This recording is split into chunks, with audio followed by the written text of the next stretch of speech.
sur la chaussée, elles sont maintenant presque aussi visibles que les iconiques taxis jaunes. Depuis quelques mois, dans la jungle new-yorkaise, les terrasses ont poussé comme des champignons. C'est une ville qui est assez dure au quotidien. Donc c'est vrai que le côté social de la restauration, c'est très important à New York. Avec les mesures de confinement, la terrasse est devenue le meilleur outil de Lionel Bremont pour que son restaurant de Brooklyn puisse accueillir des clients. Et ce, même quelques jours après la pire tempête de neige qu'a connue New York en 5 ans. Nous, on a dû construire une cabane avec tout ce qui va derrière, c'est-à-dire toute l'électricité avec le chauffage. Donc c'est des factures évidemment délirantes puisque le chauffage est allumé toute la journée.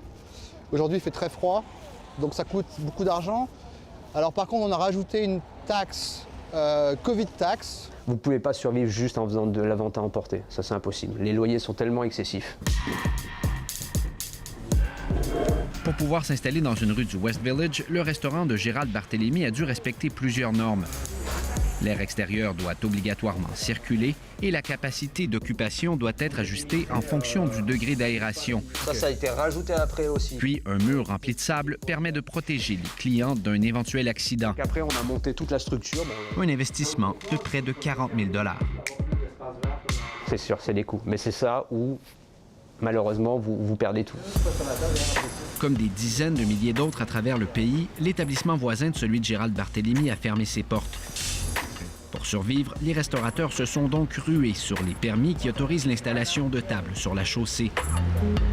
En ce moment, on compte plus de 10 000 terrasses dans la métropole américaine, 10 fois plus qu'en temps normal. Et signe de leur popularité, le maire a annoncé qu'elles étaient là pour rester. C'est ce que nous avons de mieux, disent clients. Pour cette femme qui cherche en priorité les espaces chauffés, le repas en terrasse est la manière de fuir l'isolement.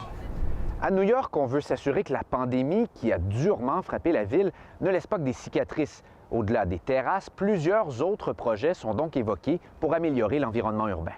Les tours autour de nous, là, sont presque vides. Elles sont à 10, 15, 20% d'occupation.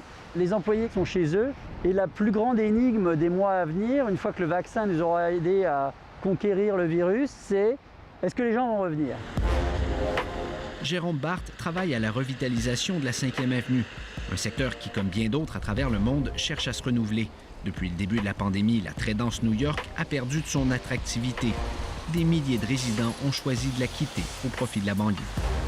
Il faut réinventer la ville pour qu'elle soit plus piétonne, qu'elle favorise le fait que les gens puissent rester dehors plus longtemps. Ça peut être par des terrasses pour les restaurants, mais ça peut être aussi par des petits parcs, par des sièges, par toutes sortes de choses. Mais il y a une véritable réflexion sur comment rendre la ville plus accueillante aux gens dans l'après-pandémie. Pour offrir plus d'espace vert, l'État a annoncé la prolongation de la High Line, cette promenade urbaine construite sur une ancienne voie ferrée. Puis avec l'augmentation du nombre de vélos sur les routes depuis le début de la pandémie, le pont de Brooklyn aura sa piste cyclable dédiée.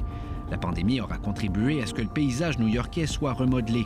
Rien de nouveau. Avec les années, les crises ont forcé la ville à se réinventer. C'est après une épidémie de choléra que le parc le plus célèbre de New York a été créé. Central Park, donc ça faisait partie des grands parcs qui ont été créés pour permettre aux gens d'échapper à tout ce qui était maladie, etc., à prendre de l'air. Trottoirs, espaces de stationnement, avec la multiplication des terrasses, les rues de New York sont évidemment appelées à changer sur le plan physique. Le restaurateur Gérald Barthélemy entrevoit aussi des retombées économiques. Forcément, notre revenu va augmenter quand on peut espérer qu'un jour, cette pandémie s'arrête et qu'on puisse retourner à une capacité de 100% à l'intérieur. Donc après, forcément, il y a plus de taxes qui rentrent et forcément plus de revenus aussi pour l'État de New York. Bien sûr, la politique encadrant les terrasses pourrait être révisée, mais après un tel avant-goût, revenir en arrière pourrait être difficile à avaler. J'aimerais pas être le maire qui va dire non, on arrête ça, parce qu'il va pas être très populaire.